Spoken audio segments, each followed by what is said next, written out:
Uy, kasap si Rumel ah.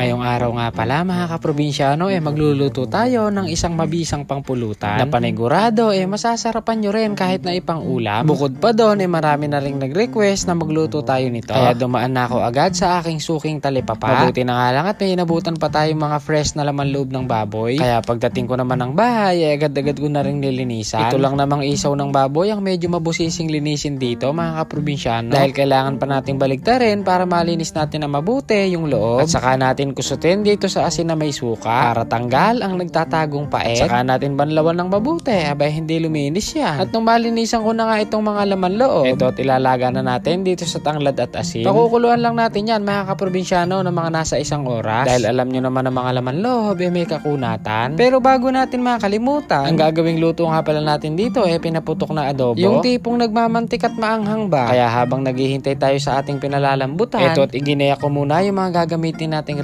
simple lang naman yung mga kakailanganin natin dito mga kaprobinsyano. Luya, bawang, sibuyas, sili nagkatalo na. Sigurado pag natikman nyo to mga kaprobinsyano ipopogi kayo. Sa dami ba naman ang ilalagay nating sili? Paniguradong ubos na pulutan may inumin pa. At pagkalipas nga lang ng 1 oras mga kaprobinsyano ito't malambot na yung ating nilalagay. Kaya hinango ko na kaagad isa-isa mga kaprobinsyano. Saktong-sakto nga at malamig ang simoy ng hangin dito sa amin ngayon mga kaprobinsyano. Kaya tumatama nga itong ating recipe bilang kapares ng ating pampainit ng karburador. Bali hiniwa ko nga lang pala itong mga laman loob ng kasarapang sukat lang. Tipong mas malaki naman sa gayat ng pangbopis. Tumatama nga ito mga kaprobinsyano at ilang linggo na rin akong hindi natatagay. Kaya timing na timing nga rin itong ni-request nyo mga kaprobinsyano. Pero syempre kailangan pa rin nating sundin ang kasabihan na drink moderately para kung madayo ka man may pang-uwi ka pa rin. Hindi katulad ng iba na drink mo diretso hanggang umaga.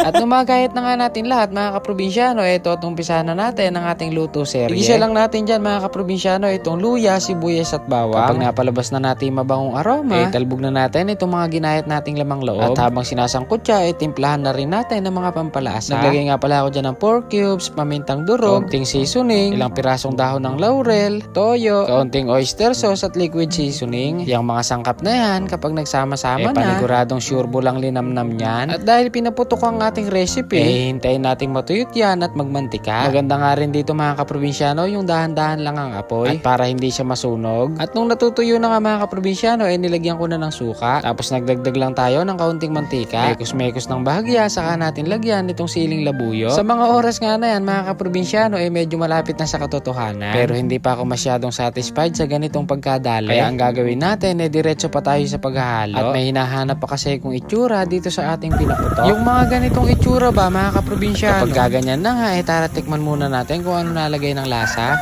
Natin mga kaprobinsyano itong ating pinaputok na laman loob.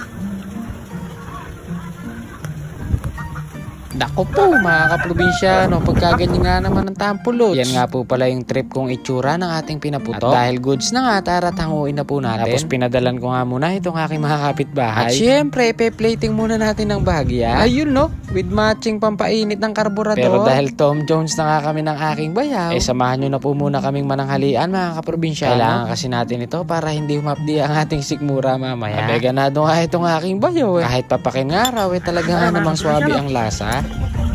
Panatan na natin itong ating pinaputok naman loob. Natin sili. Mamaya tayo sisyak mga kaprobinsya. Yung mga sili. Pagana. Nagsubo. Para sa inyo po. Kain po tayo.